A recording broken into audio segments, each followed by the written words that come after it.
everybody. Good evening. Big, exciting night tonight, but why don't we start with the Pledge of Allegiance? I pledge allegiance to the flag of the United States of America and to the republic for which it stands, one nation, under God, indivisible, with liberty and justice for all.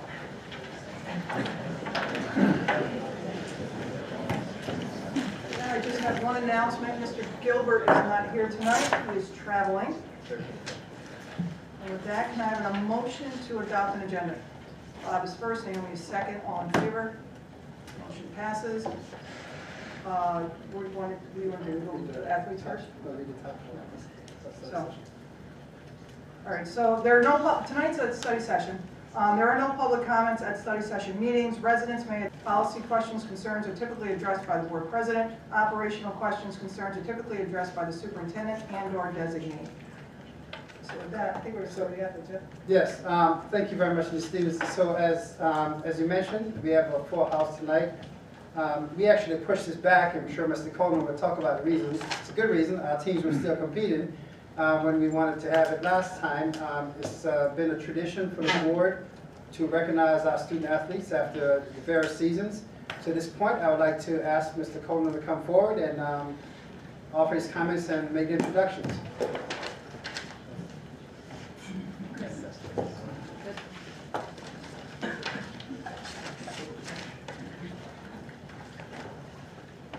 Good evening, everybody.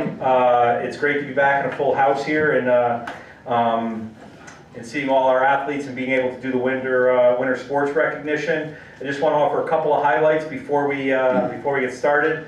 And I just want to explain to everybody the perseverance that these athletes had. As many of you know, we started the winter with a serious spike in COVID, and we were operating under masks, and we had 2 teams in here that we had to pause during the season. So when we were kind of coming out of it and we got to March and our teams were still competing, Dr. Robinson and I talked and we decided we would push this back to the last meeting in April rather than March, to make sure that we could have everybody here, have everybody sitting in the seats at the Board of Education meeting. And it's just very nice for me to come up here and makes it feel like things were several years ago, and we were able to have everybody here, have the parents here, and be able to honor and recognize our athletes. We had over 600 athletes participate in our winter sports program this year, and I think the one thing that I shared when it came up in the fall that I want all parents and everybody to recognize is the work of this Board of Education and this superintendent through COVID and the challenges that we faced on a daily basis with running an interscholastic athletic program.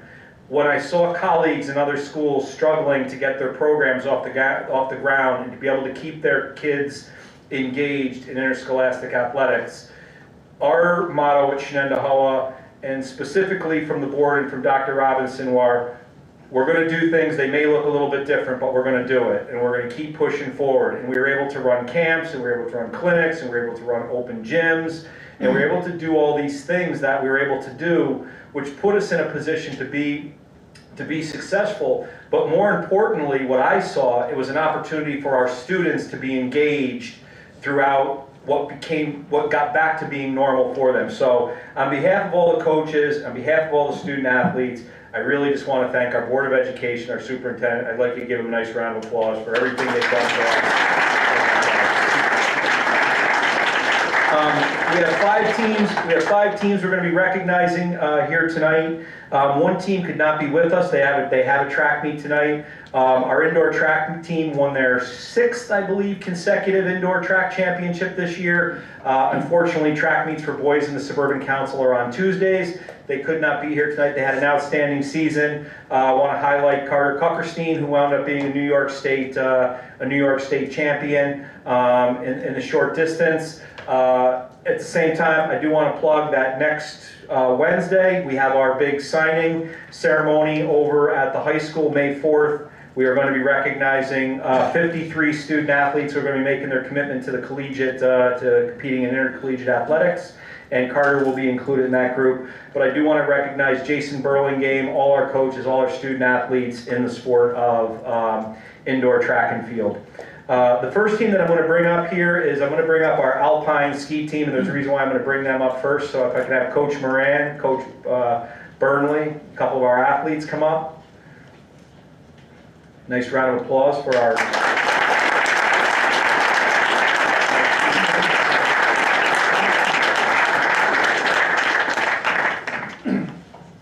The reason that I asked our Alpine ski team to come up here first, as many of you know, the Shenendehowa community lost a valuable, just a tremendous student in Brandon Sherwood, who passed away. Dr. Robinson and Mr. Agostinoni kind of called me to let me know that we had lost one of our student athletes. We went over and we met with the family the next day.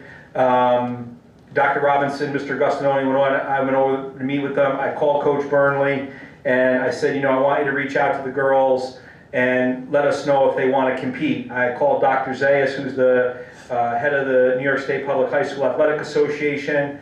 And if you know anything about our Alpine ski team, these kids are very close. They ride the bus up together every day. They train on the hills. They're a very tight-knit group.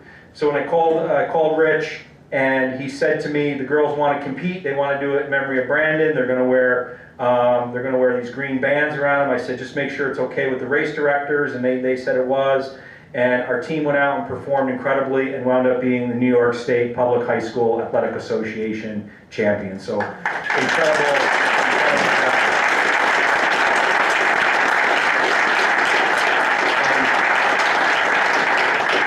And Michaela couldn't be with us here tonight. She's got a lacrosse game down at Shaker tonight, and she was also the giant slalom state champion as well too. But I just want to turn it over to Rich for a minute. This is Rich's third state championship, 2 with the girls now, 1 with the boys. And we got some nice championship rings coming for the girls in a couple of weeks. So here's Rich. Thanks, Chris, and thank you, Dr. Robinson, and the board for all the support the last 2 years. I know it's been tough. We put some good policies in place for the ski team, and we didn't lose one student athlete at all to COVID, which is pretty amazing, I think. This year, Michaela, who can't be with us, was our MVP. Every race she finished, she won, except for the slalom at States, which she was a second and a half ahead after the first run and straddled the gate, 10 gates from the finish, 2 days after Brandon died. So that was a tough day for her. She's known him since kindergarten, so she had a really tough time there. But she came back the next day and she won the giant slalom, and the girls, like you said, won the state championship. She won every race, and the section 2 races she didn't win, Allison won. So it's a pretty good 1-2 punch, and not to leave Sarah out, she never finished worse than 12th in a race all year, and she's a freshman. And by the way, Allison's a sophomore and Michaela's a junior, so I hope to see you back here next year. Yeah. So congratulations. Any girls want to say anything? Or? They're okay. Yeah, so they said thanks. How about a nice round of applause for our girls in New York State?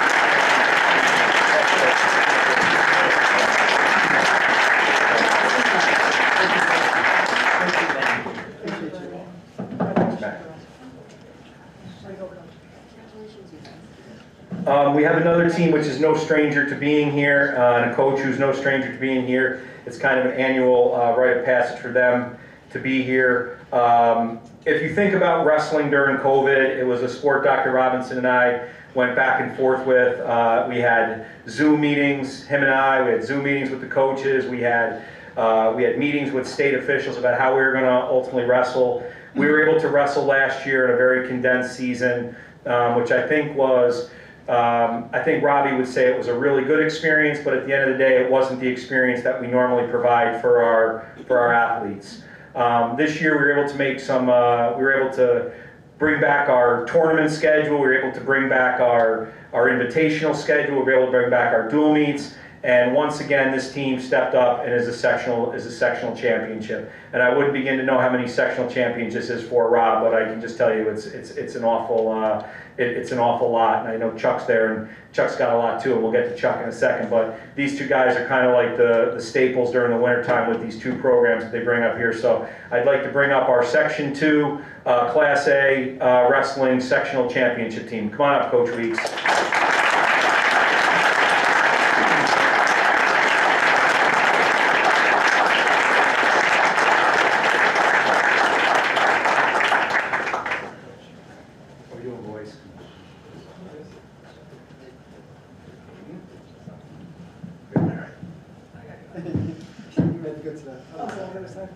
First of all, thank you, Dr. Robinson and the board, for having us here again tonight. Chris said it right. Beginning of the season, we had no idea where we would end up in the sport of wrestling. We kind of, I personally didn't think we would have a complete season. We did have a little bit of a hiccup in the center, but we're fortunate, I'm fortunate to be in a district where we meet the challenge head on, we accept it, we accommodate, we adjust, and then we fight through it to thankfully have the opportunity to compete at the end of the year. Wrestling a little bit different than other sports, similar to swimming, where it's a team sport and an individual sport combined. Some years you think the priority should be your individual, some years the team. This year we truly focused on a team aspect because of the fact that the 2 previous seasons we kind of missed out on some opportunities. Very fortunate to have a coaching staff with me that helps along the way, and super fortunate to have the athletes that join our program. So I'd like to recognize these guys. I'm going to hand down the mic and they're all going to give you their 5-minute speech. You want to go first? Anybody want to say anything? Aiden? Come on. You got to say it through the end. Thank you for persevering and sticking with the sport and letting us wrestle. It's a good experience. Yeah, thank you for fighting for our season and making sure we had it. And of course, I'm fortunate. I have Coach Pomerino and Coach Capizzuti are with us all the time. So the future's bright for the program, but we want to thank you for the recognition tonight. Thank you, Coach.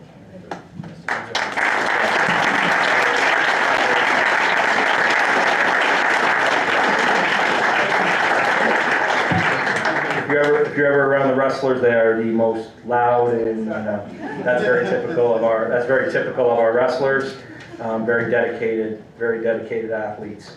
The next group we want to bring up again, I think they've been here. I was just having this conversation with Chuck when we started these recognitions over a decade ago coming in here. Chuck has been here 13 different times to recognize our boys swim program. I think back, coming up on 15 years as the athletic director and working with Chuck, and I think back to when we built the pool and the pool was coming online, and everybody told us that, you know, we were going to have to bring these outside clubs in to be part of our swim program. And Chuck and I told Dr. Robinson we would build our own club program. And I think, Chuck, you started the first year with 12 kids. I think it was around 12 kids we had in the Clifton Park Piranhas, and now we have over how many kids? Oh, on the team total? Yeah. Over 200. Oh, we have over 200 kids right now in the program. And it's just an incredible job which Chuck has done in terms of our swimming program, our aquatics program. These boys had an incredible year. Another group last year lost a lot of the things that they would normally do in terms of going out of section, swimming at invitationals, swimming in a true sectional championship. We had kind of, again, and this is just, I know I'm heaping a lot of praise on him, but Dr. Robinson allowed us last year to run the Suburban Council Championships at Shenendehowa last year, that we were able to go back and at least have some type of event. Every year, if you go to the Section 2 Swim Championship, it's a really electric event. It's really one of the best events you can go to all year in interscholastic athletics.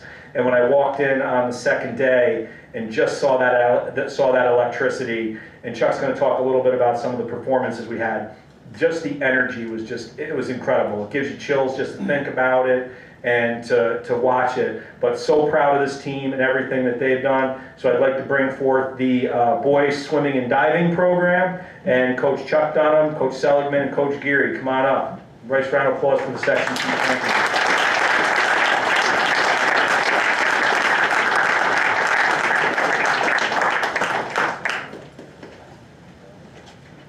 Keep working your way through, boys.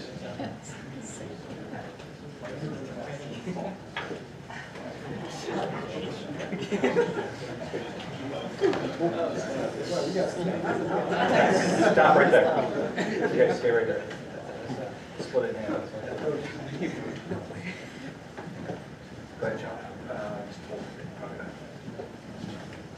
John. Coach Weeks wanted me to make sure that I mentioned once again that his first year here, I was his phys ed student, and all of my success I owe to him being being my phys ed teacher my senior year. I like to think that all of his success is due to having me as a student his first year, so we can agree to disagree there. I'd like to thank Mr. Coleman, Dr. Robinson, the Board of Education for having us up here, and I'd like to sincerely thank you for allowing us to have the opportunities to get back to doing all the things that make being on our team so special. And you know, we've had a lot of success over the years, but there's no, as any coach in here will tell you, there's nothing easy about it, and especially coaching high school athletics. I mean, you cycle through different classes each year, and every year you lose a great group of guys that are key contributors and big leaders on your team, and everybody else has to slide right into that next spot.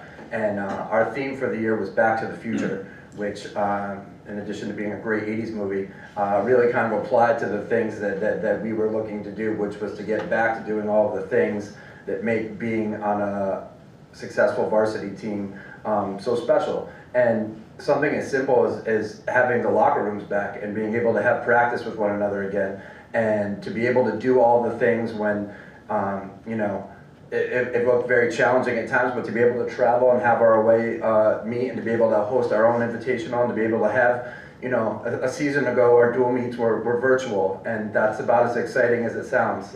You know, competing at one pool while somebody competes at another pool, and finding 4 hours later whether or not you won or lost the meet was it was very nice to be back to competing in person. Above all else, it was fantastic and phenomenal to have our sectional championship back.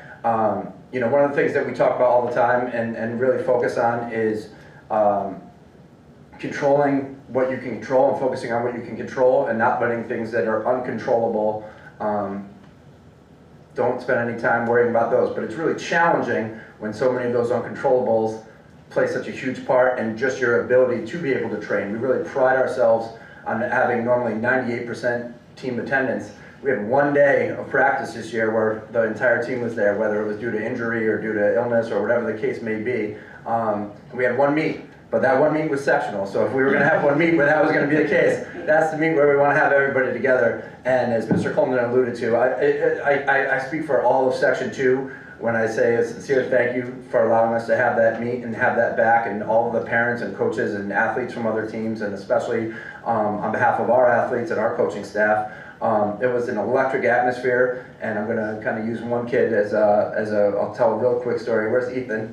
Ethan there is a good example of kind of a microcosm of what our whole season was. Unfortunately, you know, the night before the season started, you're dotting your I's and crossing your T's and making sure that everything's where it's supposed to be. And I got a message that our best swimmer had, you know, can't operate on land obviously as a swimmer, had blown his knee out and looked like he was going to be out for the whole season. And he struggled through a lot of pushbacks and pullbacks, and it looked like he was going to start, and then he got pushed back, and it looked like he was going to be able to start up again. And unfortunately, he was out for a little bit longer, and eventually we got him through about the last third of the season or so. And his signature event is the 500-yard freestyle, and you can't really fake that, and that's the longest event that you have. And he went after it, and another swimmer from another team passed him, and 99 times out of 100, that's kind of the end of the race. And with about 75 yards left to go, about 3 laps left to go, he really dug down deep and really found the special sauce that we're always trying to find, and that we're always trying to dig down deep and trying to bring out in one another. And he went to a place that I would put on a short list of things that I've seen accomplished at our pool, and literally got everybody on our team and in the whole building just to the highest of atmospheres. And that's really, to me, so much of what makes high school athletics as great as it can be. So that was a good kind of microcosm for our season. I want to thank all of our boys for all their effort. I want to thank our great coaching staff, including Coach Washburn and Coach Hogan, who couldn't be here. And I want to give a quick second to have our senior captain, Jaden Homan, say something. So here's the mic, Jaden. Hello everyone. My name is Jaden Homan. I was the captain this year for the Boys Swim and Dive team. I would just like to start off by saying that in my 5 years swimming for Shen, I never had a season as validating and satisfying as this one was. I'm so proud of the kids on the team, as each of them put their all into the season, which is all anyone can ask for. Of course, our team couldn't have achieved the success we did without the support of the board, Dr. Robinson, and Mr. Coleman. We know there is so much that goes on behind the scenes to maintain a rigorous athletic program like Shen has. I speak for all of us in thanking you for all that you do to support us.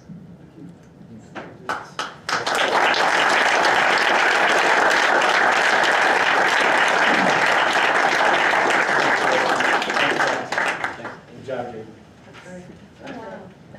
That's awesome. Thank you so much, that's awesome. You guys can go that way too. Appreciate you guys. Thank you. Huge congratulations. Thank you, Coach, always, always.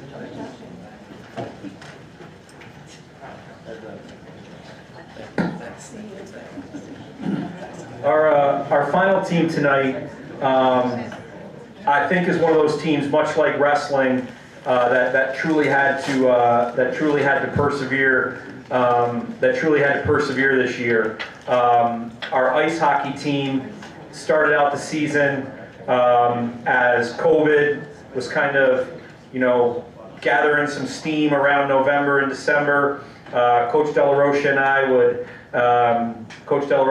text every morning about 6:45, and he would tell me who got a positive on the team, and who was not going to be at practice for the next 5 days, and finally we made the decision in working with Becky Carmen and the school physician and the Department of Health that we had to shut the team down for 2 weeks. 2 weeks, no hockey. They couldn't play, couldn't practice, kind of were finding their way. All of a sudden they came back, and you could go to the games and you could really see that this team was starting to build some momentum, and you could start to see that these seniors were really starting to lead the way. And I remember going to one game and I'm like, well, this is a pretty good team we've got here. This team's kind of got it. And then we get close to where Coach De La Rocha, he wins his 300th game during the season, and the night we go to recognize him, he could not be there for a certain reason. I believe it's called a positive test, but he could not be there, and it kind of, the boys went out, still played hard, and they won their 300th game. He wasn't there for it, but I think if you asked him, he'd be satisfied with the way the season went. They get to the Section 2 championship, and they wind up winning in front of 2,000 people at Union. And I'm a firm believer that when you talk to people in Section 2, that hockey game and the crowd that was there was the game which showed people that people could come back and root for games. If you're ever at Union, it only seats about 2,500. The section was only planning on allowing about 1,300 or 1,400 people in. They kind of just kept selling tickets, and the overall gate wound up being around 2,000 people. The kids really showed up and showed out for that game, and it was incredible. The boys played incredible. They won that. They won the regionals. They went out to the state championship in Buffalo, played an incredible game against the eventual state champion, got stuck in an elevator along the way, but we won't hold that against them. I think they want to set the Guinness Book of World Record for most hockey players in an elevator, but we won't bring that up here tonight. But I really want to congratulate them. I really want to congratulate the seniors who also have persevered over the course of the last year and a half and everything that they dealt with.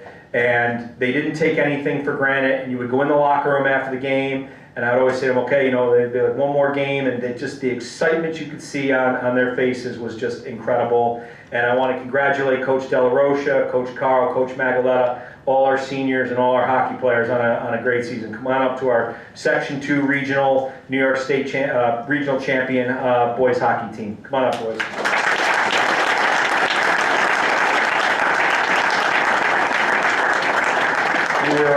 We're short a few hockey players tonight because 8 of them play lacrosse. So just stay there, boys.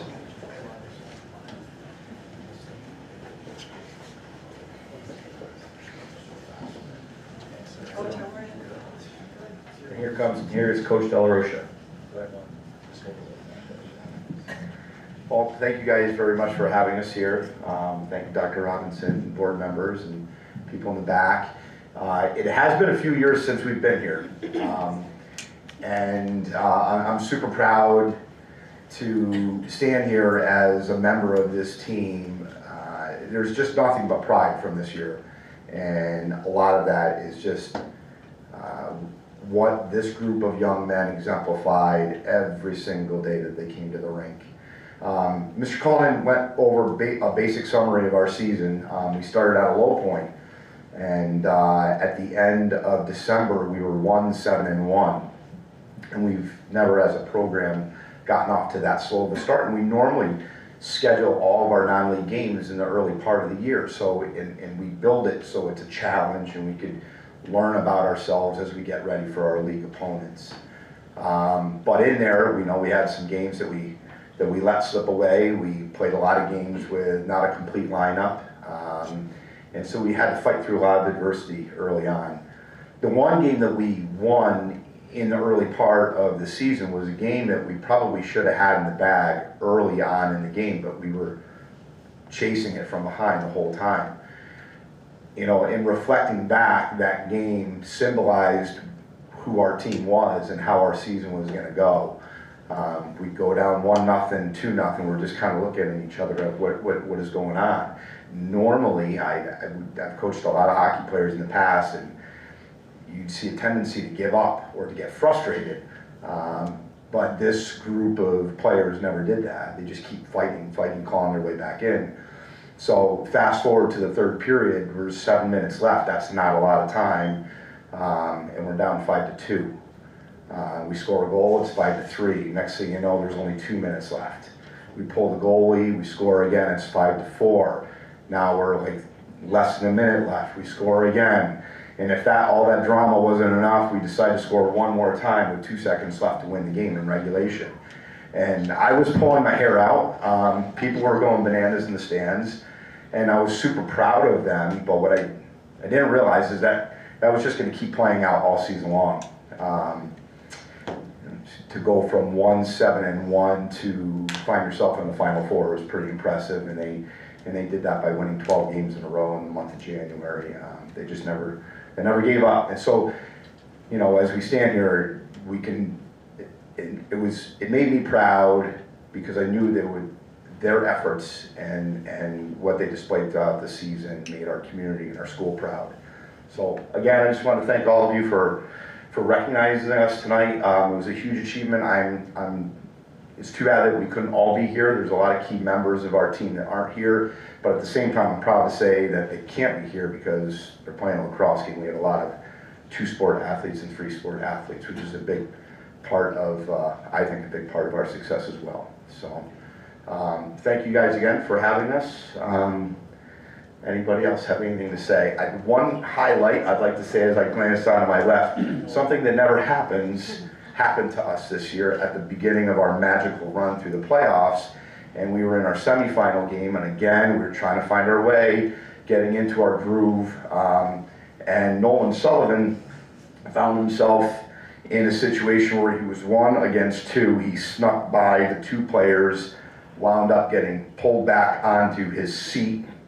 He slid into the zone on his backside, still in control of the puck, managed to tuck it under the crossbar and scored what eventually was, I think, the game-winning goal. But to our surprise, the next day, it was the #1 play on SportsCenter, which is pretty darn cool. So.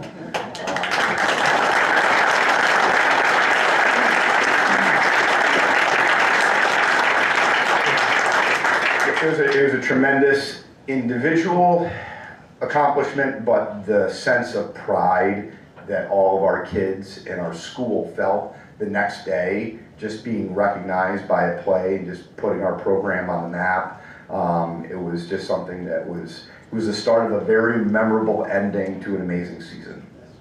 So thank you guys very much.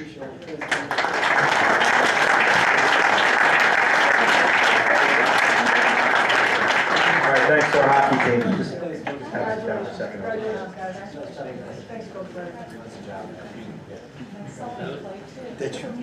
yeah, it was amazing. They wound up being the #1 play on SportsCenter. It was funny, you know, I was watching it and I couldn't believe it, and it was like, you know, a LeBron dunk was like the #4 play, and then some other play, and here's Nolan, the #1 play on SportsCenter. I was like, this is incredible. It was amazing. I did want to share one last thing before we let everybody go. I have something, it's a small token of my appreciation that I want to provide to Dr. Robinson. I gave one of these to all the seniors on the hockey team, and I gave one to Coach Delarocha. This is a picture that our photographer took of the championship atmosphere at the championship hockey game. And this was the last night, I don't say the last night of COVID, but the next day in school, kids weren't going to have to wear masks to school, and it was very, you can see kids, most of them have their masks around their chin, and but it was really that night that I think is very symbolic of us turning the corner of, this team playing so well, 2,000 people in the arena, just this electric atmosphere. And this is a small token of our appreciation to you, Dr. Robinson, that, when you have this in your office, you can look, and this was the perseverance. And ultimately, at the end of the day, this was kind of the event where we got everybody back into the stands. So this is for you, man. Thank you. Yeah.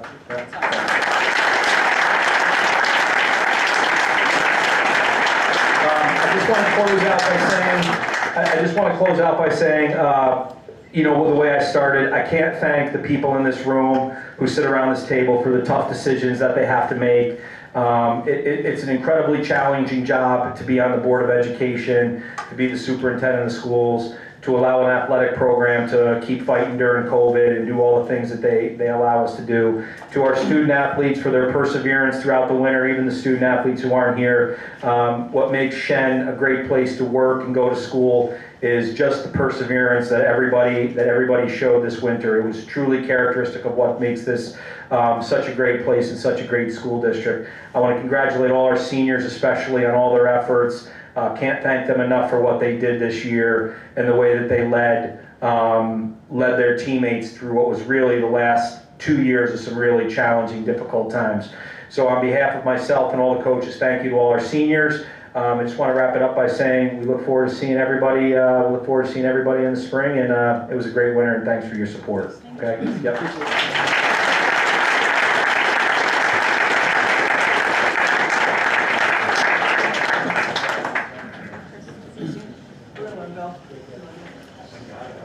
We're just going to give it a few minutes. We'll let the student athletes, I'm sure they have a homework test, everything to study for, so we'll give them a few minutes to leave if they want to leave.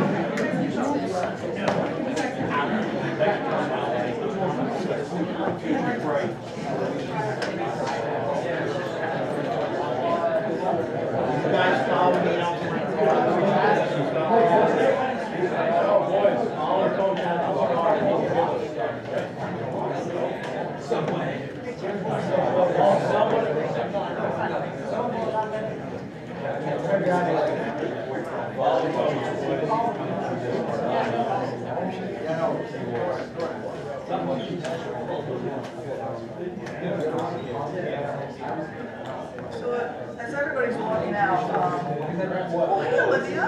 Hi. How are you? Tired. I know Stop being busy like today, so. Yeah. So I just wanted to offer one comment as the athletes are leaving. I want everybody to remember, the community to remember that when we all shut down in that March of 2020, we lost one season. We lost one season. We lost that one spring season, and we were back at it in the fall. And we heard Chris talk about that and how we did that and how we made it work against all odds, having those hard conversations at the table for Section 2 and other sections across the state. So I just want to remind everybody, this was no easy feat, and it continued right into this year. So it's amazing. And to watch those kids, and when you see their faces and watch them compete on the pitch or the courts or wherever they are, it's electrifying. So I hope the community understands that and recognizes that. So I just wanted to give that comment. Thank you very much, Mrs. Stevenson. Thank you, the board, for the indulgence. We do this 3 times a year, and I think it's worthwhile. We also do it for our performing arts. We bring in kids from drama at different points, and we always seek opportunities to bring kids to the board meeting. And again, it's that grounding effect, right? Because it reminds all of us why we do the things that we do, so our young people can have options and opportunities. And I'm a fundamental believer that that's our goal. Our goal is equity and opportunities, options and opportunities for kids, and have outcomes. We have a wide variety of kids from a wide variety of interests, and you saw it on display tonight. And so it could not be better as we prepare to go into the budget season and the upcoming election and the closing out of the school year. Just a quick little segue as Mrs. Chase make her way forward. I was on a mentoring call with some colleagues across the state and new superintendents, and someone asked me, like, the question was, how did you survive, have you survived for the past 17 years at Shen? And when they said it, made me like, hold on, Shen is a great place. And so that was kind of like, I was like, oh no, they're like, no, this that wasn't me. They're like, most superintendents, most people aren't into superintendency that long and in the same place that long. And I was like, let me tell you, probably the reason, it's not even about survival. Because if we think about the job as survival, we're doing the job wrong. It's about doing the job every day, putting forth your best effort so our kids can have success. And I referred to tonight, I was like, for example, I'm going to a board meeting tonight where I'm going to have a whole bunch of kids that remind us what this work is about. And so as this case talking to new superintendents, as a new superintendent, that's where you have to find your grounding. That this work is about the students that we support. Because I fundamentally believe that every parent send their child to us with blind faith that we're going to do what's in their best interest. And that's our job, and that's our responsibility. And so for the board to provide that venue tonight for our kids to come and be recognized, I want to say thank you, because I never want to take for granted that these things happen all the time in all places, because they don't. And I think our young people appreciate that, that the board is taking the time to do so. Really want to say thank you for that as well. So as we transition for a couple items, few items, so the board knows we're going to tonight, and it's been a tradition also of this board since I've been here, that we read the bios of those individuals that are running for the Board of Education. We have a standard template to avoid having huge differential in information being shared out to the public. So it's a kind of template format that we capture biographical information in. So Mrs. Chase, as the district clerk, is going to read those bios, and we'll show the pictures, and we'll go from there as well. And then I'll go into the Boces budget vote and have some details surrounding that piece afterwards. So Kathy, transition to you. Great, thank you. So we have 7 candidates that are running for 3 board seats, and I'm going to read these in the order that they were chosen via random draw. The first one is Deanna Stevenson of Half Moon, is seeking her 3rd term. She is employed at Fidelis Care as Director of Provider Relations. She holds a bachelor's degree in biology and forensic science from SUNY Oswego, and is working towards a master's degree in healthcare administration from Union College. She and her spouse have 1 child who attends Shenendehowa and 1 who is a graduate of Shenendehowa. Deanna Stevenson. Next, Jason Little of Ballston Lake is seeking his 1st term. He is employed at Farrell Fritz PC as an attorney. He holds a bachelor's degree in political science from Clarion University and a Juris Doctor, JD, from University at Buffalo Law School. He and his spouse have 1 child who attends Shenendehowa. And is Jason here? There he is. Hello. Next, we have Petra Holden of Ballston Lake, is seeking her 1st term. She is a stay-at-home mom and was formerly an attorney. She holds a bachelor's degree in English literature from Harvard University and a Juris Doctor, JD, from the University of Virginia School of Law. She and her spouse have 3 children who attend Shenendehowa. And Petra, there she is. Thank you. Good evening. Next, we have Joseph Weber of Clifton Park, is seeking his 1st full term. He is an associate manager at Public Consulting Group, LLC. He holds a bachelor's degree in economics from College of Holy Cross and a master's of business administration from Clark University. He and his spouse have 2 children who attend Shenendehowa and 1 who will attend this fall. And there's Joseph. Good evening.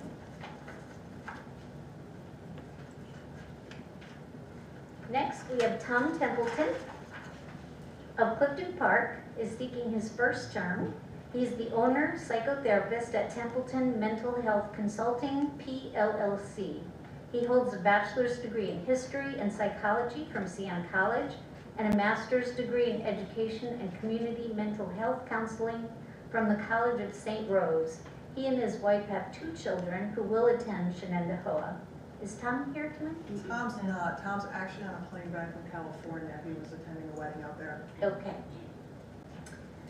Jennifer Gleason of Clifton Park is seeking her first term.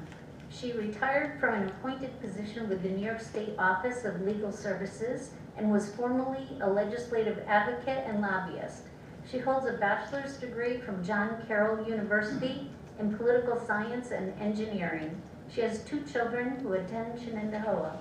Is Jennifer here? I didn't see her this evening. And last but not least, Amanda Siska of Clifton Park is seeking her first term. She is employed at Holy Spirit School and Woodland Hill Montessori School as a speech-language pathologist. She holds both a bachelor's and a master's degree in communication sciences and disorders from the College of St. Rose. She and her spouse have 2 children who attend Shenendehowa. I didn't see Amanda either. So that's our list of candidates for Board of Education. Thank you very much, Kathy. So as the board knows, the newsletter information is going out. Lindsay Valente, our public information officer, is very diligent about getting the newsletter to the publishers, and so that once that's published, there's a timeline sequence as to when we can distribute that to voters. Absentee ballots are going out. In fact, there's some already out, being processed right now. So for clarification, the county sends us a list of eligible absentee based upon disability status. For certain individuals, we start processing those first, and so those are going out. And then people may request for absentee ballots, be it sickness, absence, and things of that nature as well. The budget vote on May 17th will be down the hall here at Guana. So we're looking forward to having an in-person vote. It's always exciting. Voting is always an exciting day for all of us to see the community come in and show the support as well. So we're excited about the prospect of the future. And certainly Mrs. Stevenson, as an incumbent running for the board, appreciate you putting your name back in the hat. And for the other 6 individuals who say, send me, I'll go, appreciate you putting your name in the hat as well. We need good people to be a part of our school boards. And if tonight wasn't an indication by having all our young people stand up and remind us this is what the work is about, this is what the work is about. And so certainly I'm very selfish because I've committed more than half my adult life to this community and to this job here in the school district, and take tremendous pride in saying that everything that we do is in the best interest of a child, period. Even when we make hard decisions, it's in the best interest of a child, making sure our children have a bright future. So thank you to all the candidates who are running, and we hope that the outcome be one that we all be proud of as a school community moving forward on behalf of the children that we serve. And it's so pleased to see candidates who are running with children in the district as well, because it's also important that we all have a stake in the proverbial game. So thank you very much for that. Any comments any questions from board members? Certainly.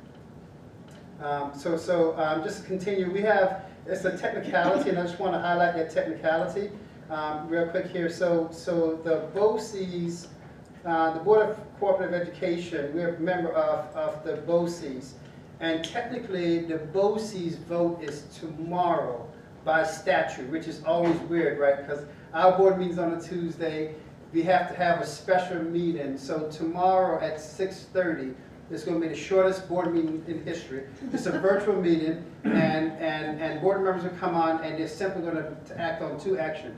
The BOCES administrative budget and the candidates, and we'll be done in 5 minutes. It's because it's going to be a Google Meet. It's going to be recorded, and then we'll save the recording and have that recording archived for people who want to watch that 5-minute meet after the fact. So it's not going to be a virtual online meet like we have here, because literally I'll be in my office and board members will be wherever they are, and for 5 minutes we come on and take the actions.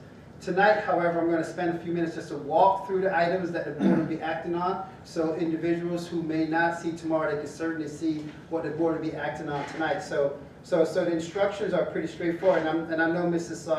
Hoffman will offer some comments as the Shannon rep on the Boces board as well afterwards. So it's the administrative budget that the board will be voting on, not the entire Boces budget, only the administrative component, and I'll highlight it for a second, as well as the board elections. And so that's going to take place tomorrow, April 27th at 6:30 p.m. So the Boces budget, again, I'm not going to walk through the entire Boces budget. This document is attached. It's a pretty comprehensive document the board has. So the overall Boces budget is about $159 million. The board is not each component school district, 24 component school district in the capital region Boces. Each component school district has to cast a vote on it, and then obviously the majority, then the vote passes if that's the case. Since I've been in this region now for 20 plus years, I've ever hear a Boces vote going down because Boces provides services that we ask for as component school districts. So it makes logical sense that people support the services that they're asking for. The administrative component of that budget is the shared piece of it that's shared by all school districts, and that's about $12 million of that portion. So just to give you that perspective, just want to scan through this presentation for a second. So that $12 million is distributed in shares based upon a formula that looks at enrollments for school districts. So naturally, Shenendehowa being the largest school district in the region, we get the largest share of that administrative component. It makes sense in many ways. And so this chart gives you some sense of the Shen share of that is $1.9 million. So yes, the board is going to be asked to vote on the 12.2, but our share of that is about 1.9 of that administrative budget component, just to give you perspective on that as well. So it's pretty neat when you think about, these are all the school districts that are part of that shared services. We go from Burnock's Westerlo in the hill towns to Waterville across the river to Shenendehowa, the most northern part of that Boces region. So pretty wide, urban, rural, suburban, all within the one Boces region as well. So I want to highlight that piece of it. The second piece, this just gives you a graphic in terms of what administrative component is in relationship to the entire budget. It's a very small piece of it, but it's a piece that we share. Because the rest of the budget is based upon who's buying what. If we buy a service, we pay for the service. So the rest of the budget is based upon who's purchasing certain services and consequently making those purchases. I also want to clarify, or should I say punctuate the fact that the reason why we go through Boces to purchase certain services is there's a state aid reimbursement back. So for us, it's about 60 cents on qualifying purchases. So we spend $1, we get about 60 cents back in reimbursement, which is great because we're able to maximize the resources of the investment of the school community as we move forward. So that's a big piece for us. The second piece I just want to highlight that the board will be focused on is the candidates for the Boces board. And again, I'm going to ask Mrs. Hoffman if she can offer some candidates, because she went through this process before as a nominee and on the Boces board. There are 3 seats up for, 4 seats, I'm sorry, up for election on the Boces board. And let me go back. I think I have a picture of the candidates, our candidates.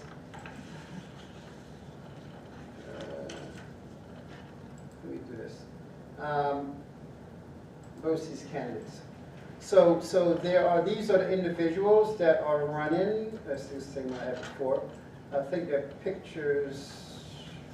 Maybe I'm wrong. It's in a newsletter? Yes. Yeah, it's in the newsletter. Okay. Sorry about that. Thanks, Bob. So these are the candidates running for the Boces board. There are 4 candidates for 4 seats. So everybody's happy that night. So it's actually a very respectful process. The process is designed so that no one region in the Boces dominate the board. So if Mrs. Hoffman and don't decide not to run, they try to have a representative of Saratoga County because we want to have a fair voice on the Boces board. So they really try to do that regional piece of it, even though you don't have to vote on those candidates, but it's rare that people don't as well. So those are the candidates that the board would be asked to vote on, and this again would be 6:30 tomorrow, special meeting, Google Meet for board members, and we'll record it and save that recording, and it will be linked to the district website as an archive meeting. But certainly for the public to understand that The two items that the board will vote on is the administrative budget and the slate of officers, or slate of members of the BOCES board. So, Ms. Good. Before you start, Melanie, because I know you're gonna, can you just explain, though, these aren't people that actually, you have to be a member of a school board. Correct, to- correct. To be No, able you to run. No, no, what- Oh, they can be, you can What- have open what- hearing, no? Good. Yeah, In the past has been a prerequisite because it's set us way. The regulation doesn't prevent it from happening that way. so, However, in the past, it's always been someone who's serving on the current school That's what I board was saying. that gets on the BOCES board. And I think that maybe Mr. Hoffman, I recall when I was in Bahonison, we had someone who was on the BOCES board and chose not to run again for their local school district. yes. And they remained on the BOCES board, and that's when people realized that you didn't have to be an active member of your local district board to be on the BOCES board, because, so that goes way back, like 20-plus So, years. so that's exactly right. Yeah. Many of them came on as a current board member for one of the component Yeah. districts. And now they stayed, so Dr. Bergeron has been there for over 4 years. Yes. I mean, I it's- saw that. I'm Yeah, like, so I'm one of 10 board members that represent 23 component districts over 5 counties. Saratoga is split. So northern Saratoga, which is Saratoga Springs, Boston, that's part of the Wishwe BOCES. Yes, correct. We're part, so southern Saratoga County, which includes just Shenendehowa and Burnt Hills, is part of Cap Region BOCES. So it's Albany, Schenectady, southern Saratoga, Rensselaer, and Schoharie. Those are the counties that are within this BOCES. But, you know, so I did want to say a few things because it's sort of mythical. You know, people are not sure what BOCES is. And our district gets 2 benefits from it, you know, big areas I see this as. The first is that the programs that our students are taking advantage of. And I believe we have 94? 90-plus on 90 average plus, yeah. at CTE. And we programs. also have Yeah. special education students that also take advantage of their services for K through 8, or K through 12, I mean. But they also have adult education programs that go beyond high school, you know, outside of high school. So when I came into it, I was really thinking of this as just a trade program. But it's so much bigger than that, it really is.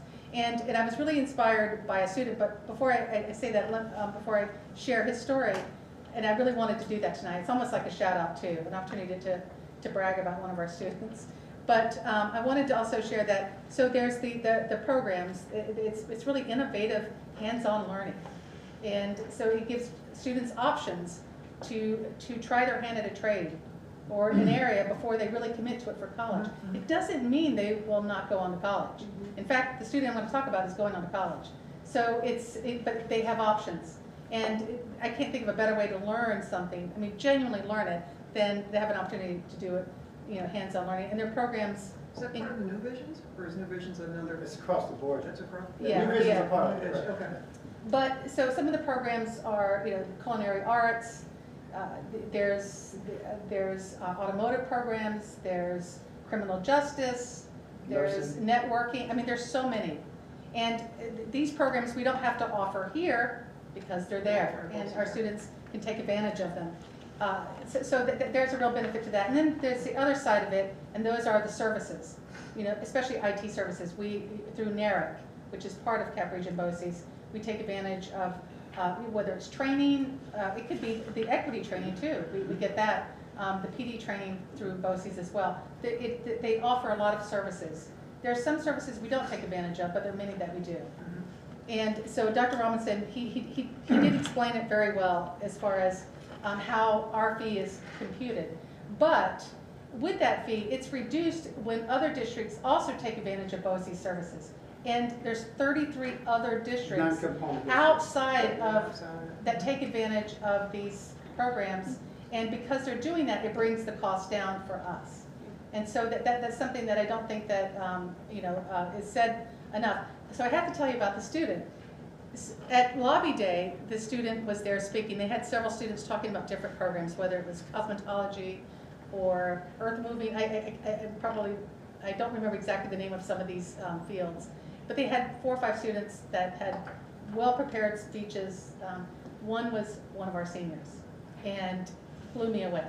So he did his Lobby Day speech. I only got to hear him once because then he moved to another group. But he was also at our annual meeting. and he also got up to speak. He is an excellent public speaker, by the way. His name is Tom Roderick, and his story I thought was incredibly moving, and I think others need to hear it. And I'm not going to do it justice because I'm just giving you the highlights of it. But Tom said, in 10th grade here at Shen, he just did not know what he wanted to do. And we're right in the middle of COVID. So 10th grade, we went into COVID, and he just, it was hard for him. And his guidance counselor said to him, have you considered Boces? Have you taken a look at their programs? And he said, no, I don't know what they offer. So he looked at the programs and he picked the network cabling program. And he went into that, he loves it, and that's what he's going to do as far as a trade, but that's what he's going to college for too. So, it was a really incredible story because, he's talking to his younger brother now, he's talking to his friends, he's saying, oh, you have no idea what's out there. It gives you a chance to try something, see if you like it, and if you don't, you can try something else. But what he gained from it, he says he can never say enough about how much he appreciates this program, but he's not even what I think people think of students that are taking advantage of these types of programs. I'm hoping that we'll continue to grow it. I genuinely say that, and I'm sincere in saying that. So I also hope that we at some point have a chance to hear him speak, or at least capture that, so that he can share his message with his younger students, paying it forward. But he's just a very well-spoken a person. I only had an opportunity to meet him through this program, and I was as proud as punch to get a chance to talk to him a little bit longer. And hopefully we'll, at some point, we can capture some of his message, like I said, and archive it so that others can also learn from it too. What I wanted to say about the budget too, the administrative budget. So that larger budget, the $159 million, it's because they don't know. It's an estimate. They think that school districts, the 23 plus the other 33, might want these services. They're not sure, so they have to wait until they enter contracts.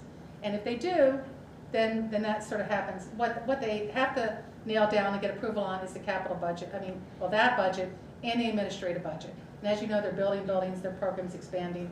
One of the really cool things that I feel is important to mention is the electric vehicle program that they received a grant for. And they just received a lot of recognition for this because it's a program that teaches students how to repair and maintain electric vehicles. And this was all came about through Governor Hochul's initiative to push by 2035. And so they're thinking of they're looking into this and saying, this is a way to prepare an industry that is coming.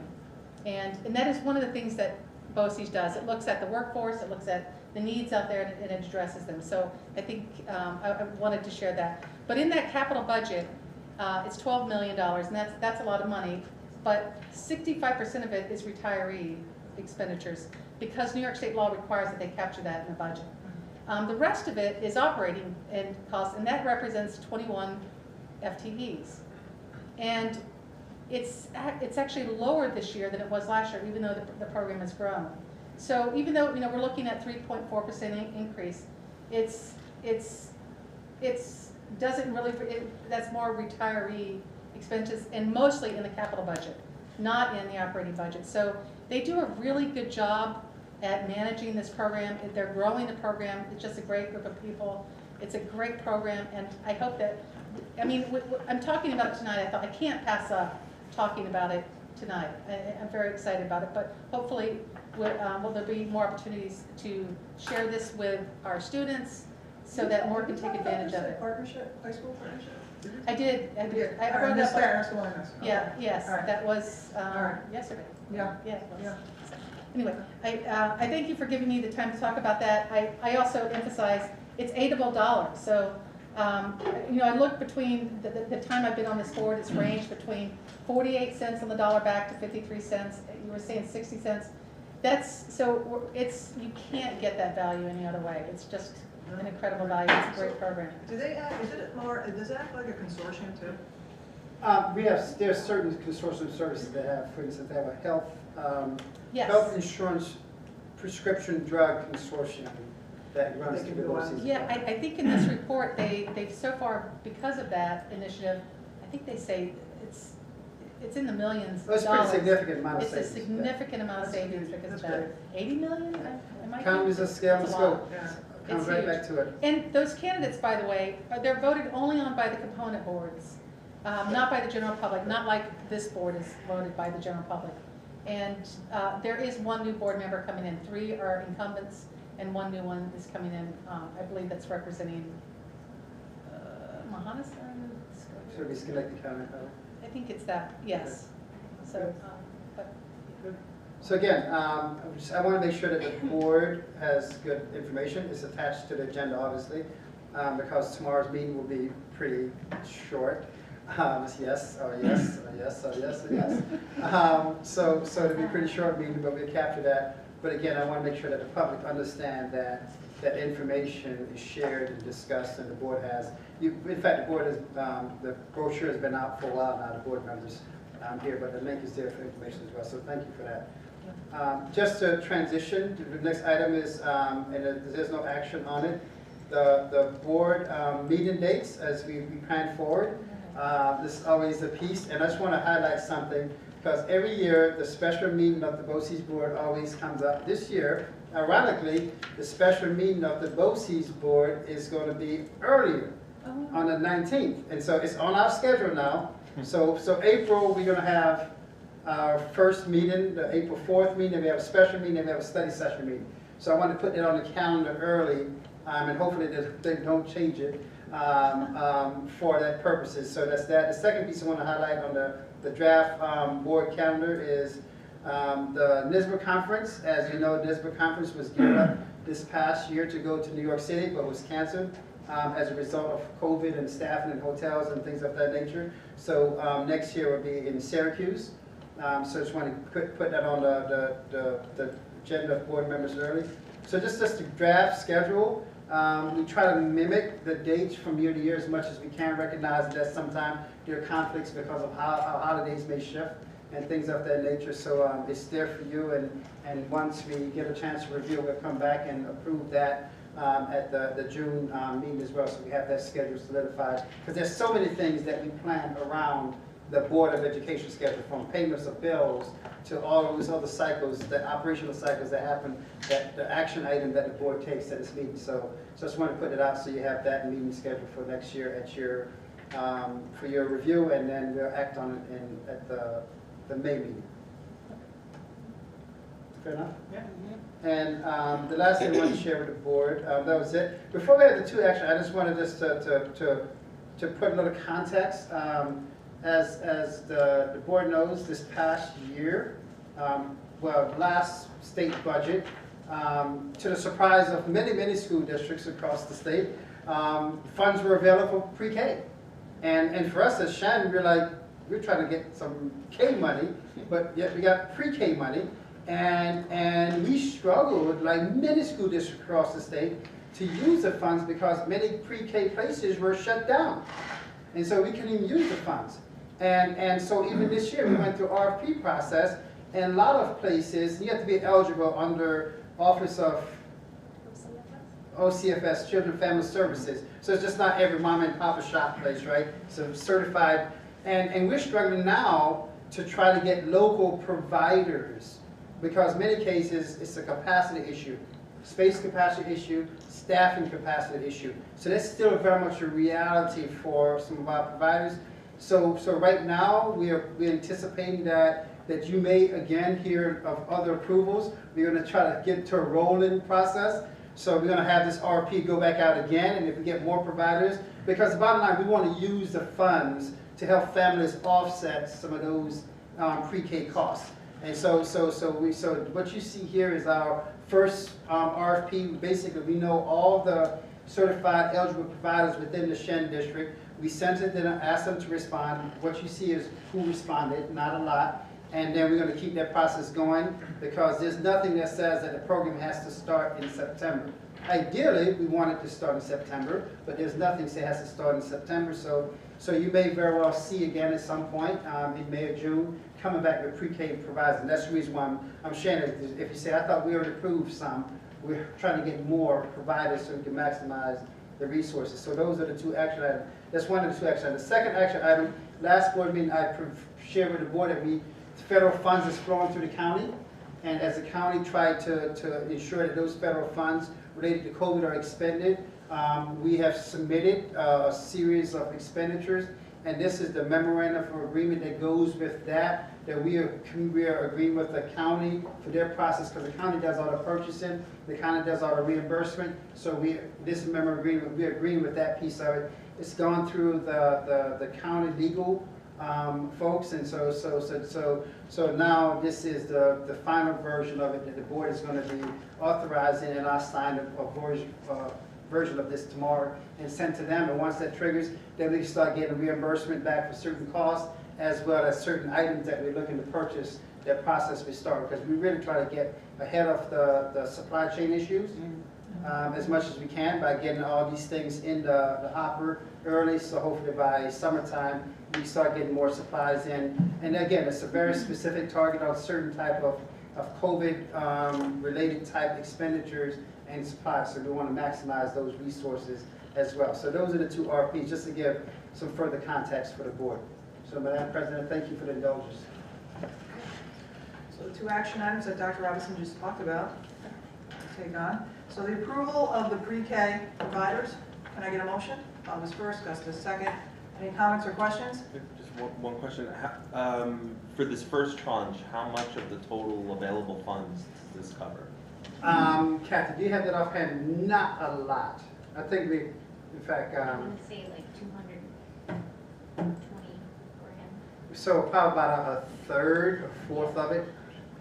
Yeah, so what I'll do, so I'm not misspeaking, I will provide that detailed information to the board in Friday bulletin, but that's the point I'm making. It's truly a fraction of the total amount that right now, and we are at the mercy of what providers want to say, hey, we're willing to do so. So we're pushing the envelope. We're also having a conversation with the state too about, the first time around they grandfathered certain expenditures, and okay, the first time, we're hoping they're going to be that generous again to grandfather for existing kids and existing programs, so they could use some of the costs to cover it, offset for families and those type things. So we're waiting for that piece of it, because quite frankly with you, it'd be a shame to have resources that we can't use because of some technicality in the protocol someplace that we're not sure if by law it has to be that way or not. If it doesn't have to be by law, and it's just a protocol someone made up, let's look to change the protocol. So we're still working on that piece as well. That's why I mentioned that the board may see this again at some point. Thanks. All in favor? The motion passes. Number 2, approval of the MOU with Saratoga County, which Dr. Robinson talked about. Bob's first. Can I get a second? Sorry, I think Stacy was a second. So any comments or questions? Okay, all in favor? The motion passes. Okay, so for the good of the order, I had 2 things that I wanted to bring up, and one was spurred by Mrs. Hoffman talking about the trades.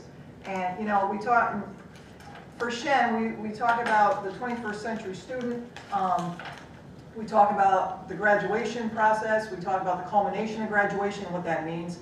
But not every child is set to go to a 4-year college. In fact, I talked about this in my graduation speech last year. And some are just not, they're not wired that way.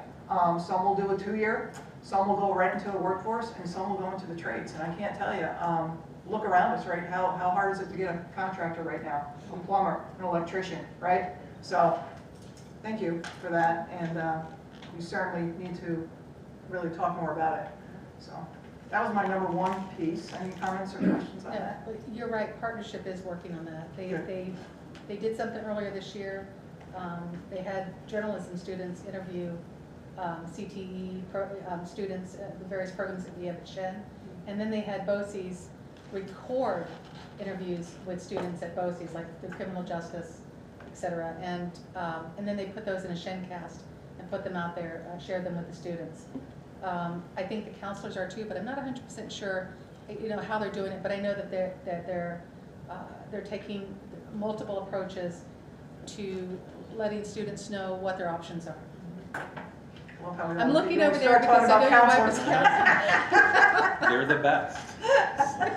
Finally, you got that Good right. try. Finally, we're on cue for that. We're a few weeks late. And then always our topic of kindergarten right? So where we are at, actually Thursday. Yes. Yeah. Good, We're try. meeting the legal to talk about some possibilities on land. So we'll have more of an update on that. I'm sure Dr. Robinson will share what we're doing. And let me just check real quick. We should be coming back to the board table with the architects.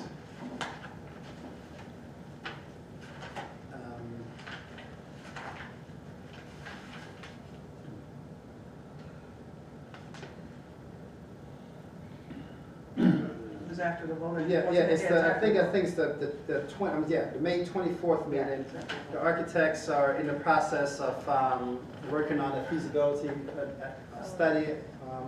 And so May 24th is the target date that we have for them to come back and share what they have found so far. And so hopefully things start coming together more so than not. So we look forward to that as well. Start to connect some dots at Yeah. that point. Yeah, okay. Any comments or questions about that? All right. Does anybody have anything else? I think Naomi covered the Shen shout out tonight, so that was awesome. Thank you. No? Okay, can I have a motion to adjourn? Gus is first, Jason second. All in favor?